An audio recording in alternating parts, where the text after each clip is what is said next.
What I wanted to talk to you today is about a fantastic model called the law of diffusion of innovation. Sounds complicated, but it's really simple, and it is a flexible model that can be used for marketing, for sales, for change management, for leadership, all sorts of things. And it's essentially, as you can see, a curve. And what that curve does, it demonstrates where people are likely, or whether they are likely, to buy into anything that you're trying to sell them, and say whether that is change or whether that is a product or a service. So the first part of the law of diffusion of innovation are the innovators. The innovators are you guys. They're the businesses, they're the people who are trying to elicit change, sell a product, get engagement from the customers. And they account for about 2.5% of the population. So that is you.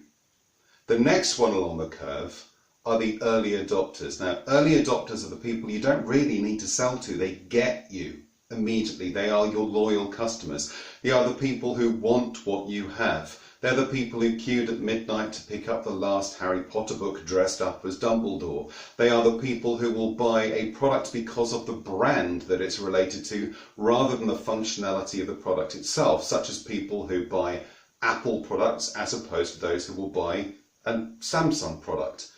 They are the people who get you, and they are the people that are nice and easy to market to because they're already looking for and want what you have. The next one along the line are the early majority. Now, the early majority, they again are engaged with the product and service you're offering, but they're not going to trust you necessarily to sell it to them. Now, they'll be slightly more cynical about it, to the point, well, of course you're going to say that your product is brilliant, you're trying to sell it to me.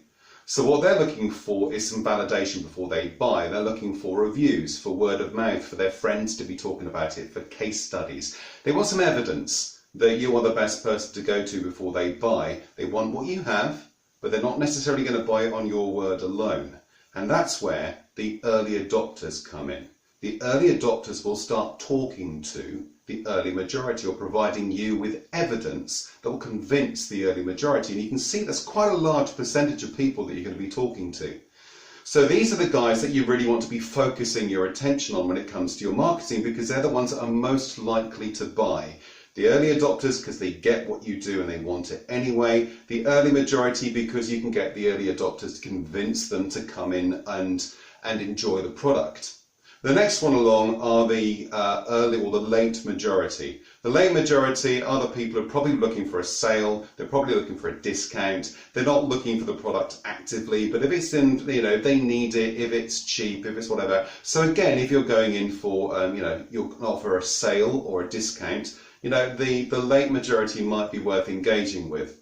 The last part of the law of diffusion and innovation are the laggards. The laggards don't give a stuff about what you're offering them. There is absolutely no point in trying to market to them. There's no point in trying to engage with them because they don't care. They're not interested in it. It's not something that is even on their radar, and even if it was, they go bored now and move on.